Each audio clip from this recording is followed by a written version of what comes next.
মাননীয় প্রধানমন্ত্রী জনাব তারেক রহমান তিনি যেন সেই ম্যাডামের স্বপ্নগুলো বাস্তবায়ন করতে পারেন এবং ৩১ দফার আলোকে বাংলাদেশকে বিনির্মাণ করতে পারেন, যিনি জীবনের শেষ দিন পর্যন্ত বাংলাদেশের গণতন্ত্রের জন্য লড়াই করেছেন। বাংলাদেশের জনগণের অধিকার আদায়ের জন্য লড়াই করেছেন।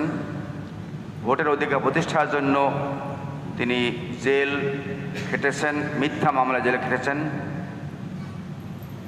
অনেক অনেক মামলার শিকার হয়েছেন, হামলার শিকার হয়েছেন, কিন্তু কখনো আপোষ করেননি। সেই ব্যক্তিটি বেগম খালেদা জিয়া।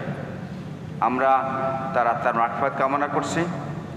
আল্লাহ তাকে জান্নাতে সর্বোচ্চ মাকাম দান করুক সেই প্রার্থনা করছি।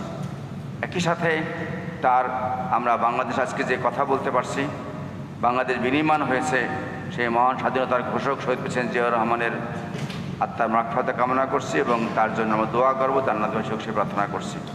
এবং কদিন আগে তাদের সন্তান আরাফাত রহমান কোকো জন্মদিন ছিল। আমরা সেই মরহুম আরাফাত রহমান কোকোর জন্য আমরা দোয়া করব।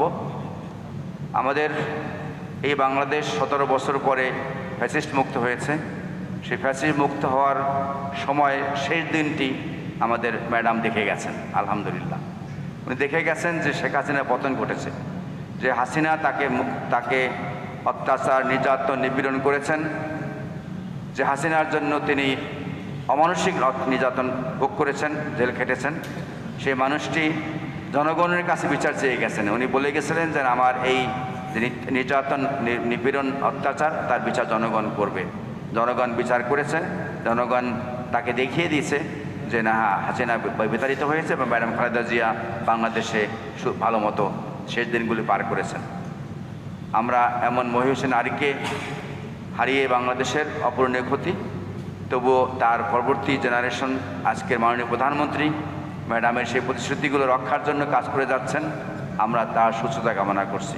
তিনি যেন মাননীয় প্রধানমন্ত্রী জনাব তারেক রহমান তিনি যেন সেই ম্যাডামের স্বপ্নগুলো বাস্তবায়ন করতে পারেন এবং ৩১ দফার আলোকে বাংলাদেশকে বিনির্মাণ করতে পারেন এবং নির্বাচনের পরে দায়িত্ব নেওয়ার পর দিন থেকে তিনি যে জনগণ প্রতিশ্রুতিগুলো রক্ষা করছেন সেগুলো যেন বাস্তবায়ন করতে পারেন।